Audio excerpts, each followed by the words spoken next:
Well, hey there, freaks. It's your boy Marty Bent here to introduce this episode with Saifedean Ammous, Dr. Saifedean Ammous, the author of the Bitcoin Standard and founder of Saifedean.com, where he is teaching Austrian economics courses online to anybody who's looking to learn about Austrian economics. So go to Saifedean.com, check out his courses there, and enjoy this podcast where we dive into the reason for Saif building this product, this class, his thoughts on academia and the university system and the state of academia and the way the hierarchy works.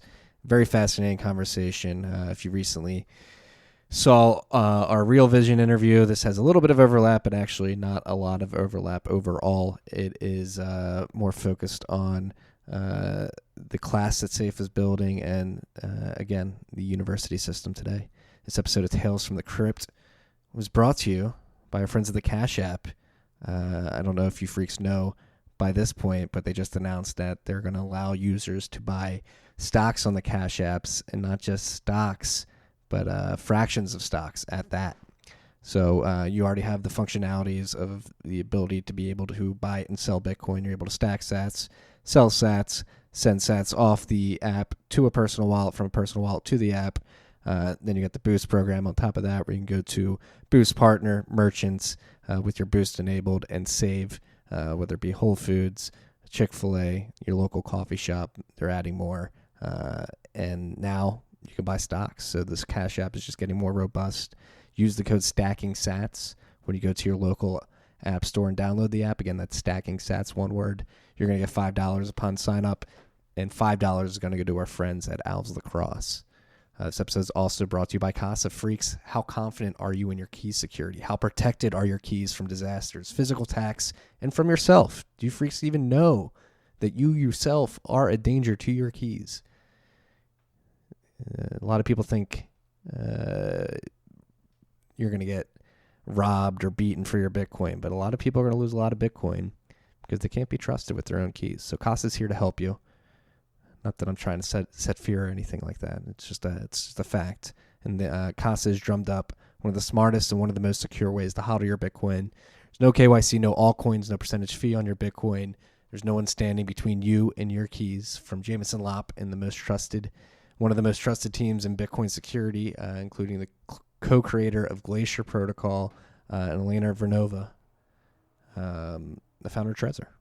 So get peace of mind for your stash. They have packages. All memberships come with a full set of hardware nodes for your multi-sig, plus the Casa Node 2, which just came out.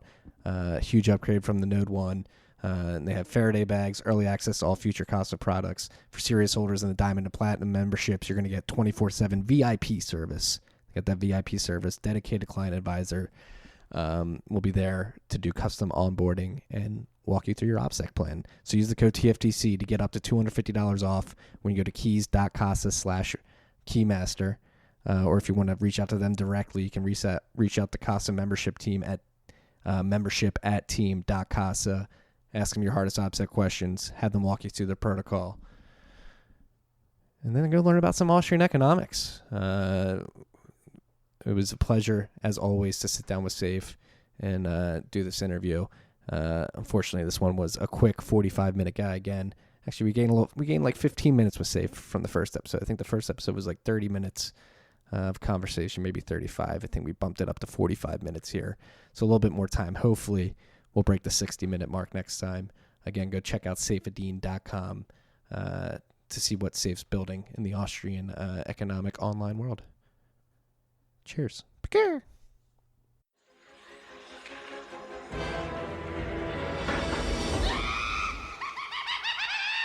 Tales from the Crypt. What is up, freaks? It's your boy Marty Bent here in a very foreign studio here at Real Vision Studio, sitting down with Saifedean Ammous. Saif, what's going on? Hey, Marty, good to see you. Good to see you. I mean, we just sat down for an hour and did an interview for the Real Vision crew there. Let's do more. That was a lot of fun, dude. It was. Thank you. We, for you freaks who don't know, Saifedean, I don't think I need to introduce him, author of the Bitcoin Standard, prolific Austrian economist, memeing Bitcoin into the world. We just did an hour interview for Real Vision, talking about gold versus Bitcoin. And we're here to talk about Saif's new website, some new thoughts on the supply side of Bitcoin, and other things. So what's going on, dude?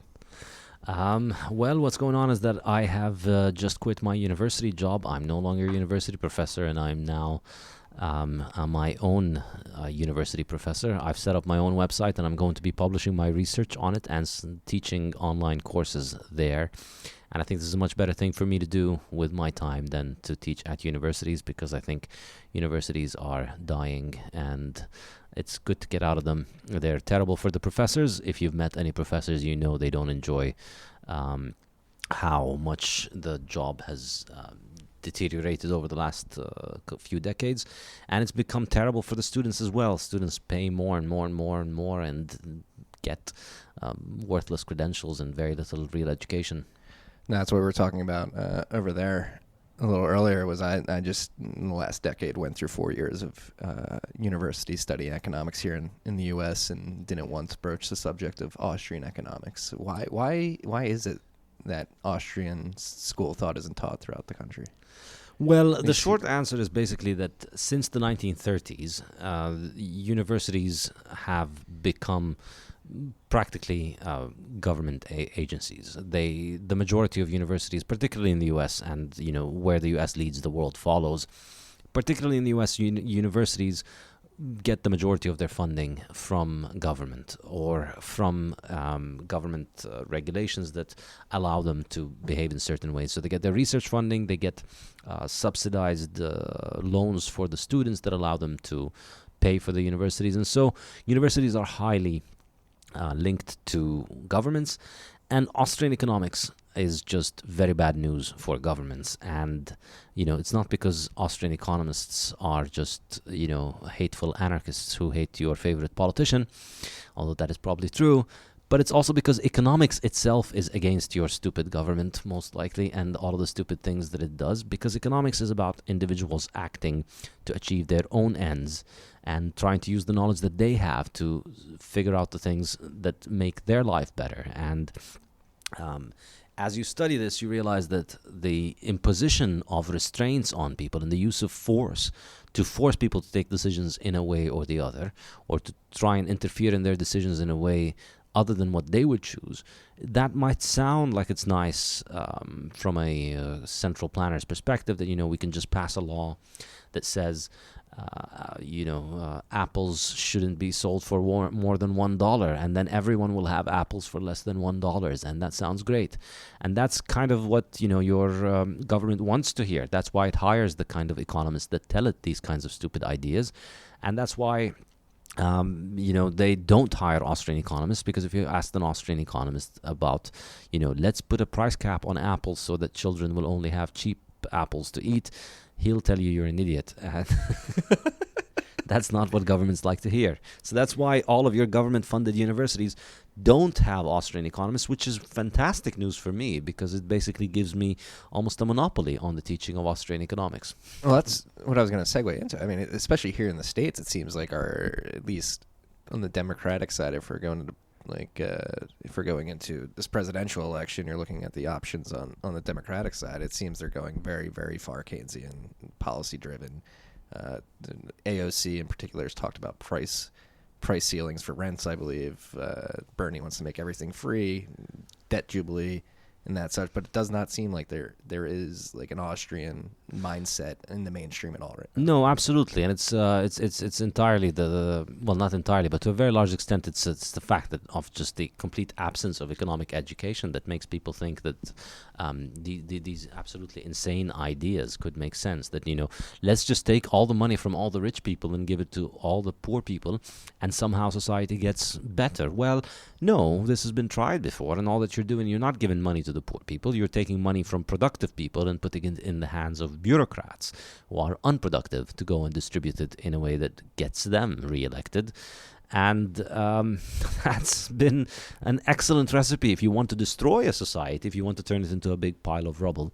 Running these kinds of policies that punish people for being productive, that reward people for being parasitic bureaucrats, that reward people for being demagogues, that reward people for telling you that the problems of your life are not because you're not taking care of your life, but they are because rich people are taking care of their lives.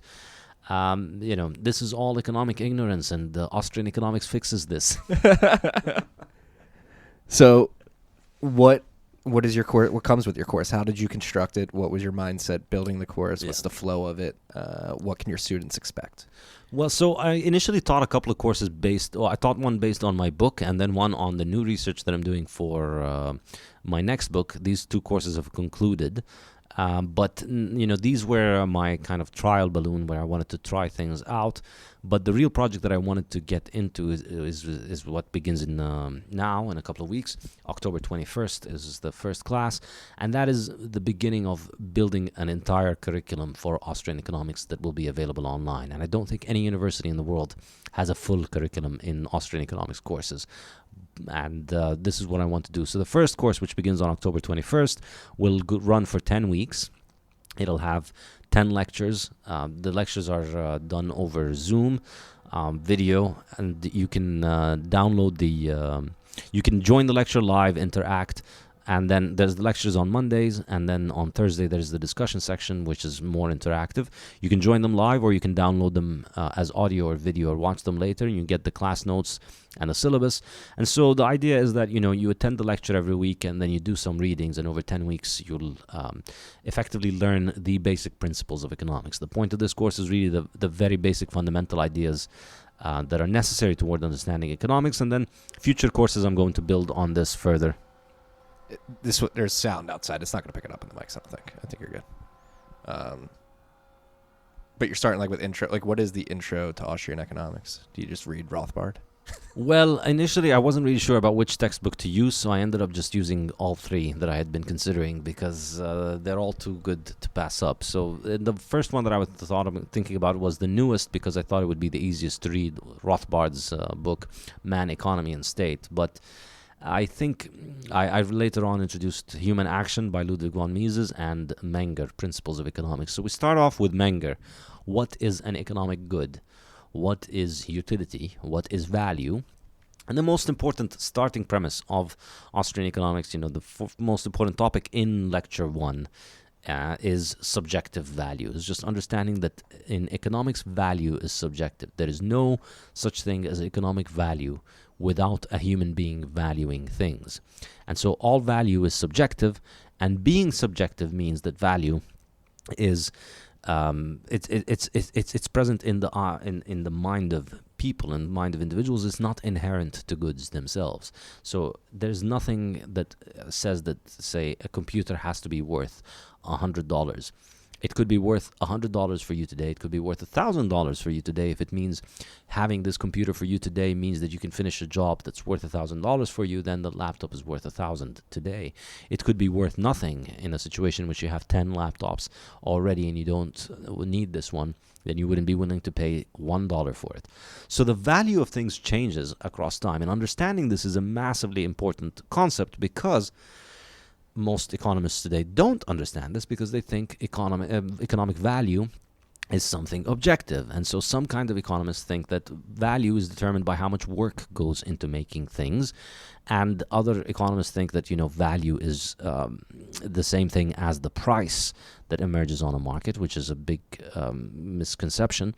And the result of these is you look at modern economics, you see all of these mathematical equations that aim at quantifying utility and economic value, and to try and study them in a mathematical way, and to try and make economic policies in a way that maximizes utility for people or maximizes utility for society. And once you understand the subjective nature of value, you realize how dangerous those things are and how completely unworkable they are, because you're trying to fit numbers on something that is fundamentally unmeasurable with numbers. Yeah, and this is something we touched on an hour ago too, is the flawed KPIs that exist in the current system. So the system revolves around these KPIs that are very objective, as you would argue. Yeah, the modern macroeconomic stuff that you learned at university, and I'm very sorry about having to go through that scam, but that scam. You don't believe in the Laffer curve? I mean, this fixation with all of these metrics is a result is not something that is helpful for us in understanding economics at all. I mean, if you spend 5 years doing Keynesian equations on trying to understand the macroeconomy, you will end up having a far inferior understanding of how economics works than if you hadn't done any of this stuff. So it's not because it helps us understand economics. It's not because it helps us predict or design policy in a better way for whatever. It's simply because this is how governments can function with things. Governments need metrics, because they need performance, because they need to, they're making decisions for society overall, and they, on an individual basis, the only data you deal with are your own preferences and the prices that are on the market. But when you're trying to make decisions for society overall, you have to make them based on some aggregate decisions. And the fixation over the 20th century was to assume that just because we'd like to have these aggregates so that we are able to make decisions, that they must therefore exist. And so the most mainstream economists are essentially failed physicists and failed mathematicians and statisticians, and intellectually as well as individually, but as a field overall, economics is just bad math. It's just people who couldn't cut it in the math graduate program or in the physics graduate program ended up in the economics math graduate program, because it's it's a lot easier in terms of the math, and also it's a place where the math has absolutely no reason to work or make sense, because there's no connection to reality. You're dealing with all kinds of different statistics that are really, there's no track record of being able to predict anything, and these statistics are made up because they help government come up with ideas, but they have a terrible track record of predicting how the world will actually unfold. And the other reason we use these silly numbers is, funnily enough, because it's useful for making multiple choice exams for the kind of mass-produced industrial kind of education that takes place today. When you're trying to teach people Keynesian economics, it's useful to have all these numbers, because then you can make easy exam questions, where effectively you're testing students on math skills, on mediocre math skills, and just how they are able to follow the instructions of the textbook to believe those things.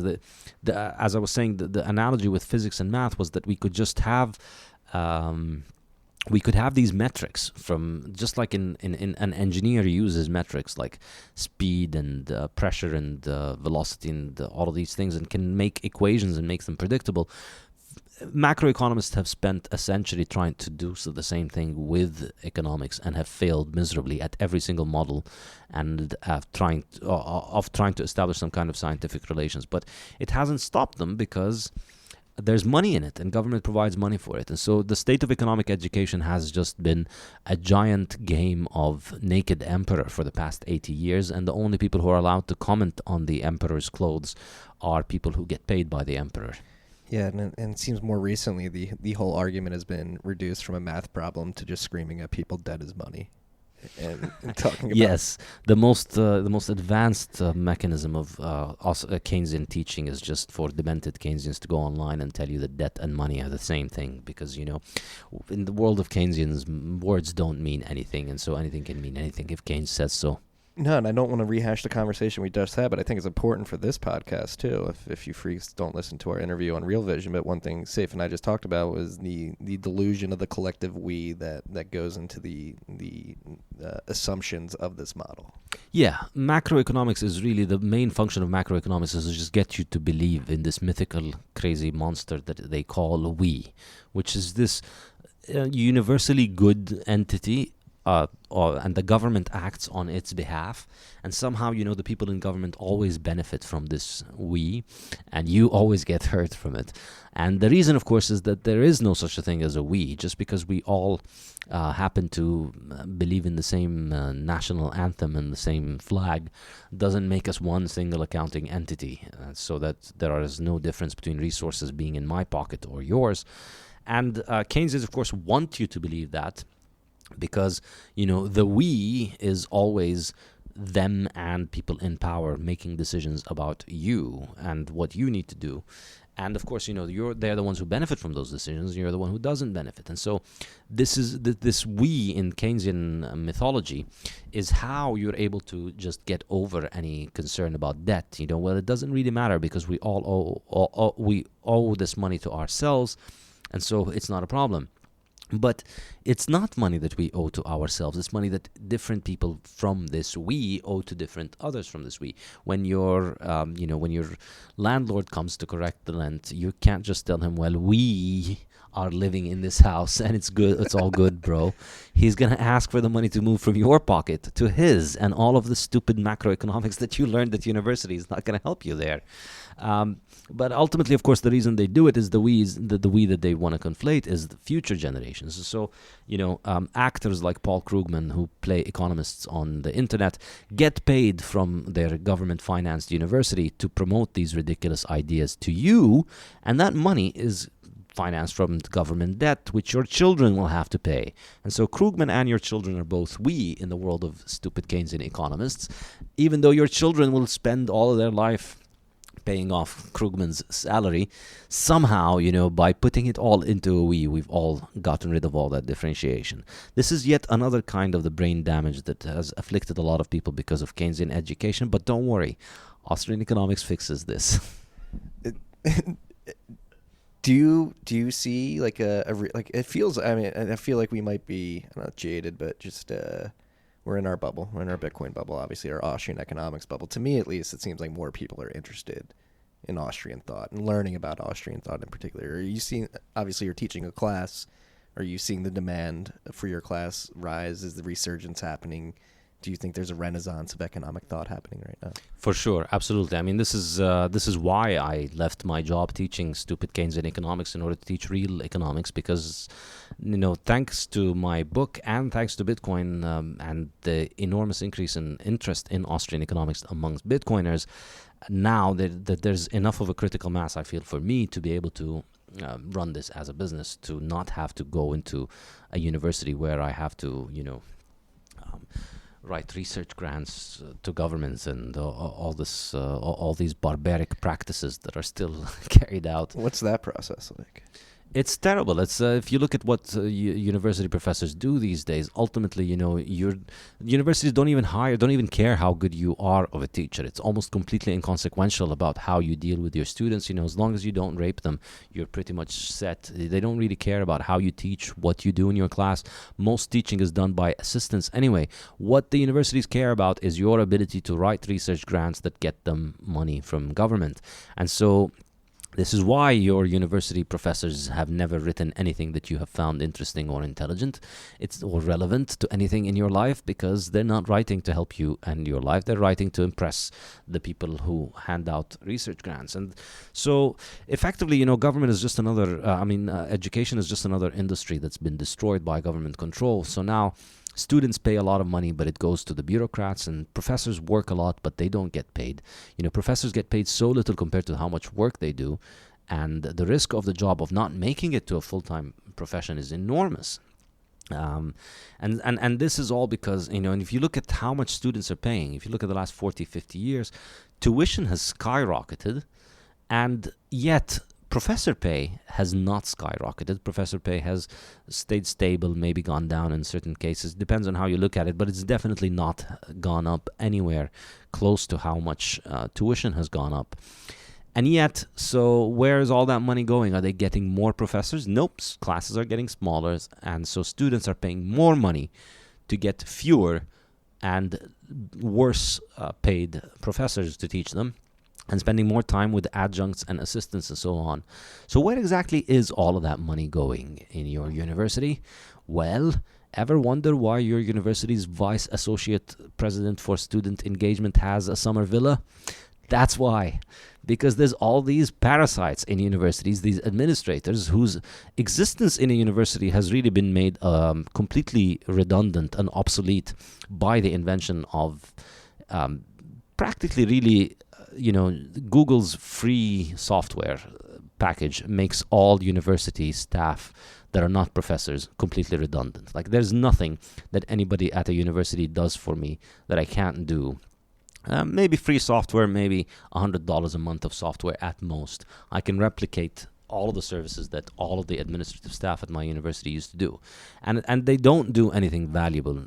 Generally, the university is a bureaucracy like all bureaucracies. It faces no real market test, and so therefore it faces no real impetus to be efficient. On the contrary, its impetus is to constantly get bigger, to take up more resources from the people who finance it. And that's why if you're a university, you don't get successful by teaching people relevant things that get them to go out and have jobs, because that would be a university that's successful in a free market.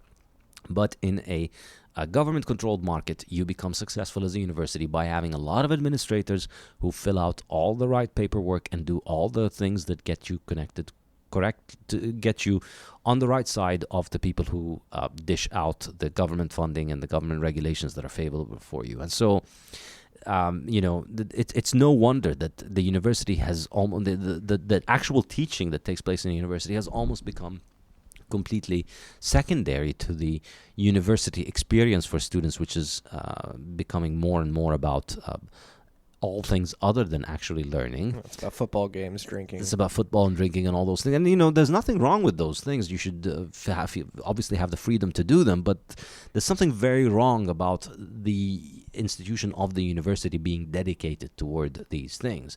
Running all these football leagues and engaging in all of this politics and all of the political things that universities do. It's, you're paying for that as a student, and it's not going to help you in the long run.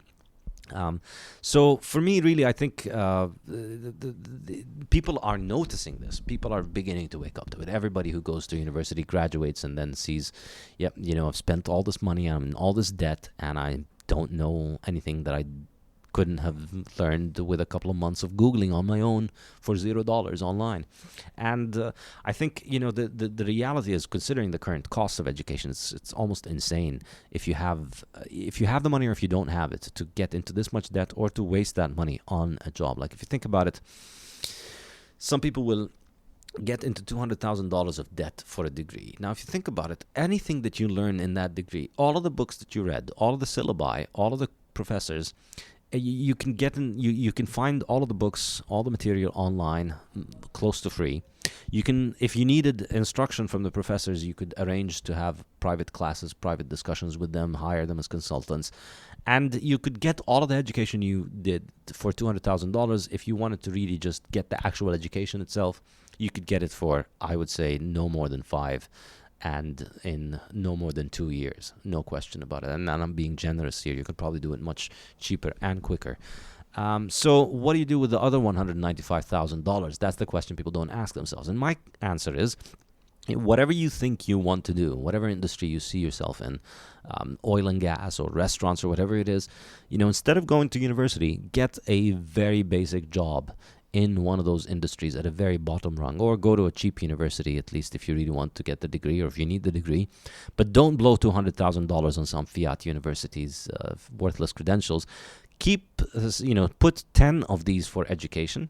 Learn everything you want to learn over time online, and put all of this money and then have those $190,000 that are left as a starting investment for you. You take a few years to learn things, and then put those $200,000 to work, and you're starting off, instead of getting into $200,000 of debt, you're starting off, well, not the alternative is you blew it all on university. Instead of blowing it all on university, you have it as a starting capital, or you start off with no capital, and instead of having $200,000 of debt. I think, you learn everything, and you'll have a lot more time. And yes, you're going to miss out on the frat parties and all of that. But, if you work hard in the age of 18 to 25, you're going to have much better parties later on. You won't be in the dinky, dirty fraternities. You'll be partying in much nicer places.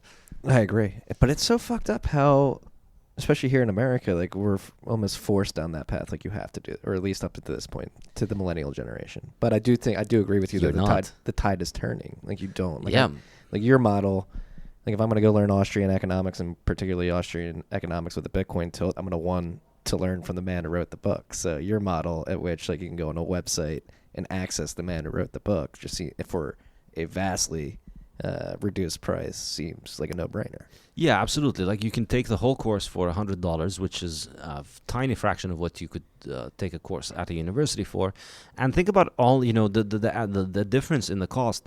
You could say that, well, you're online and it's not the same as being in a class. Well, yeah, but with the difference in the money, you could come and fly and meet me and hire me and talk to me for an entire day or two or a week, and still have a lot of money left for your car for your career. So it's an insane amount of money, and it's all these people protesting about the student debt. I mean, it's a very, very, very big problem. Yes, it's a big problem that you have $80,000 of debt because you've gotten a degree in some stupid thing or the other from a stupid university.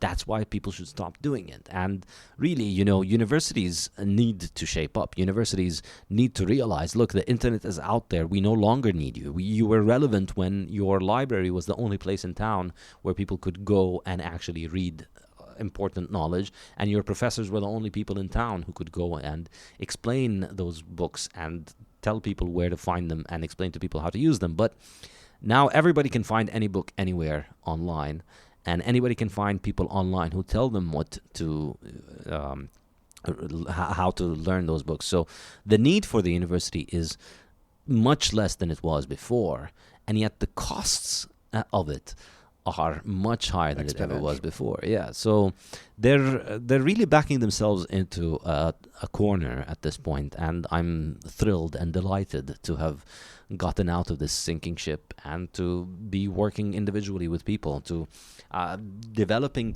that actual student-teacher relationship, which universities have almost destroyed, because universities are credential mills, and so most students aren't even interested in what you're there to teach them.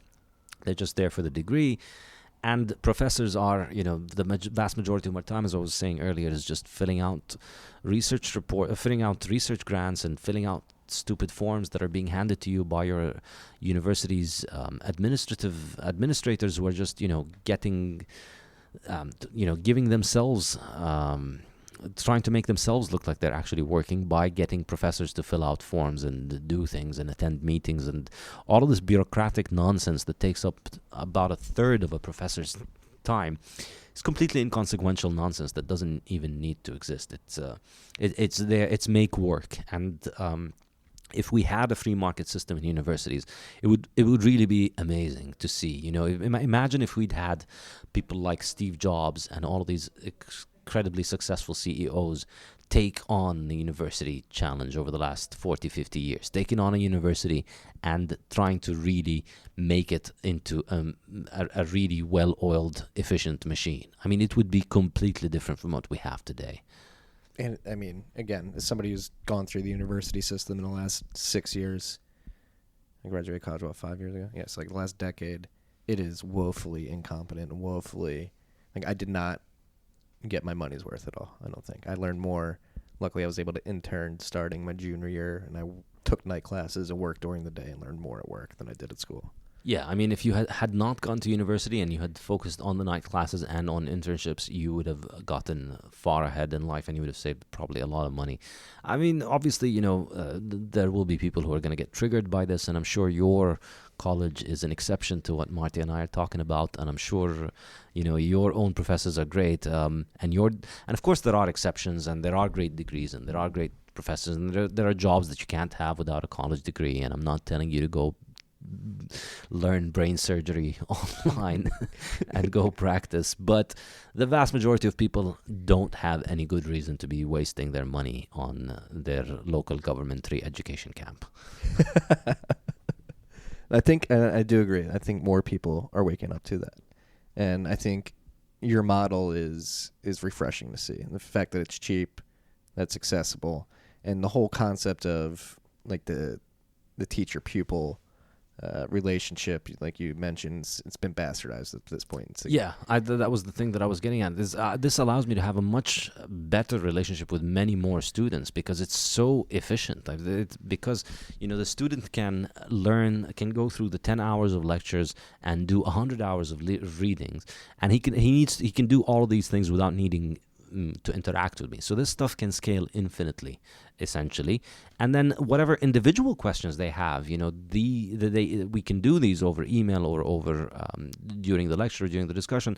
And because so much of it is automated, so much of it is leveraging the digital capacities of them watching the lecture on their own, they can send me the email and I can respond to it whenever I want. And so the amount of time it takes is so much less than the alternative, which is where the student has to come to university, to come to my office hours. And, when you think of all of the other things that they need to do in order to get the university degree and all of the other things that I need to do, we're getting rid of all of that, essentially, removing the middlemen of the university and all of its administrators, and just reestablishing a relationship between me and the student. Well, congrats. Thanks. Are you nervous at all going on this journey? Are you excited? Or both? I wouldn't say nervous, no, because I took my time. I took a year off from university to work on this and to build it, and I did the first 2 courses. I saw how it worked, and I've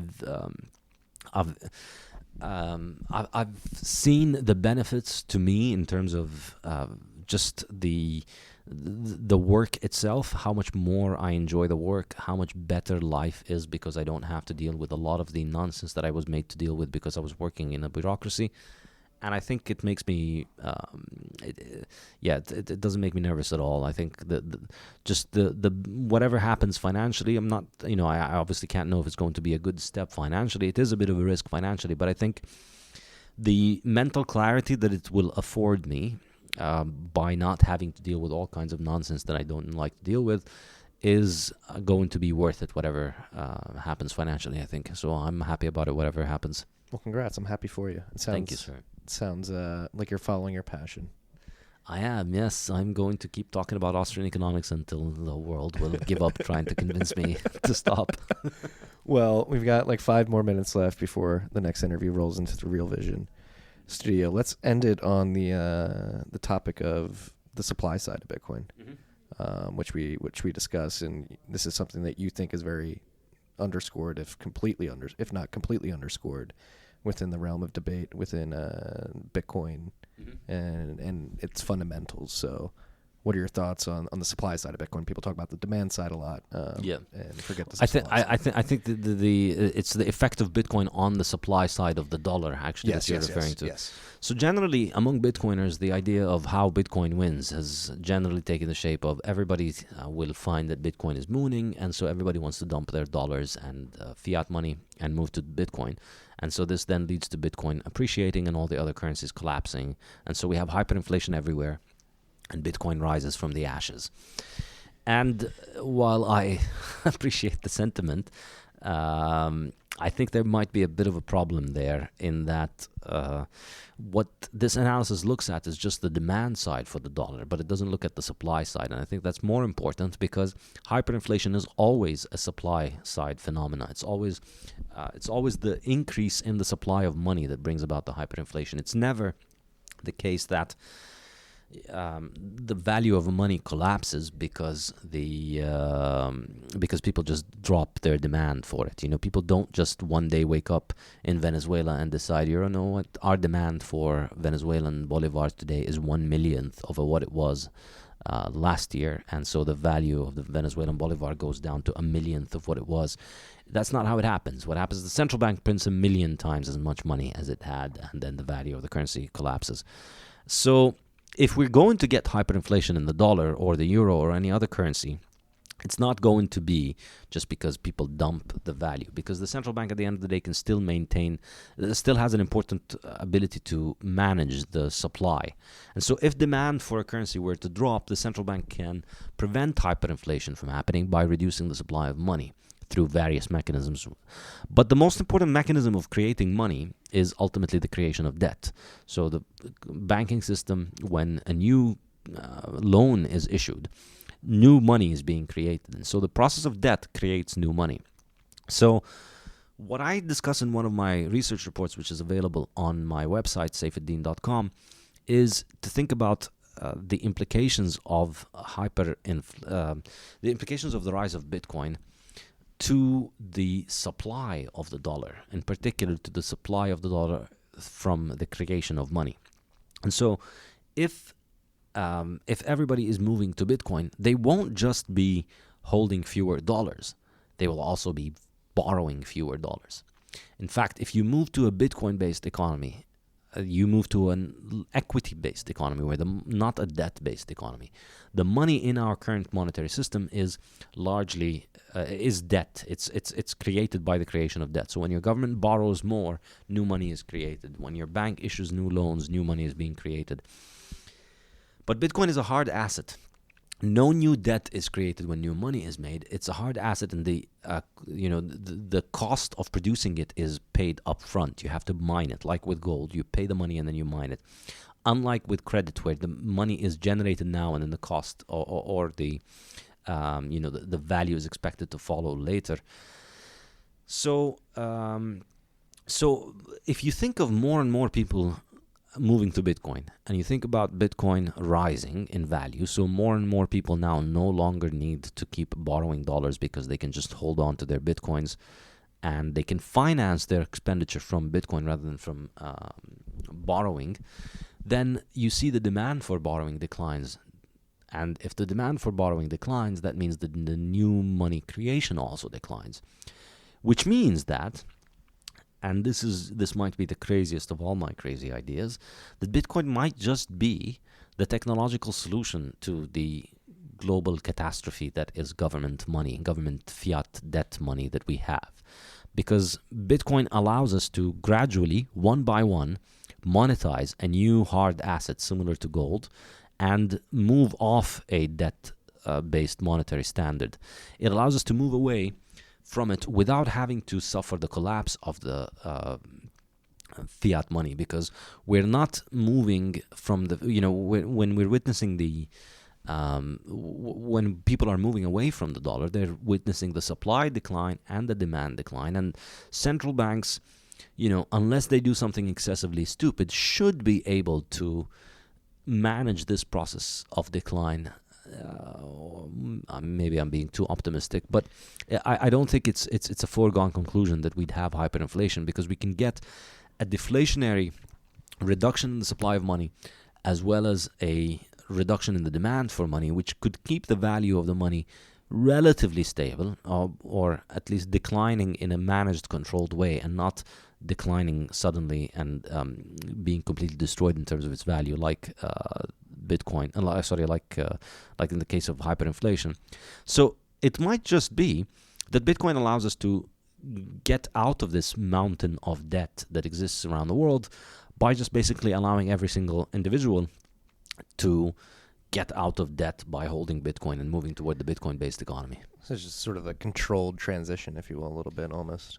Yeah, it's like, imagine this is, many people say, well, this monetary system is a big house of cards, and that is true. A house of cards should fall, but Bitcoin might just be this new brilliant machine that can take apart this house of cards and turn it into a deck of cards and get it over with without it falling apart, because you can think about, always there are two cards leaning against each other. Think of those as the supply and the demand for Bitcoin, and Bitcoin removes those at the same time, decreases the supply and the demand, one individual at a time.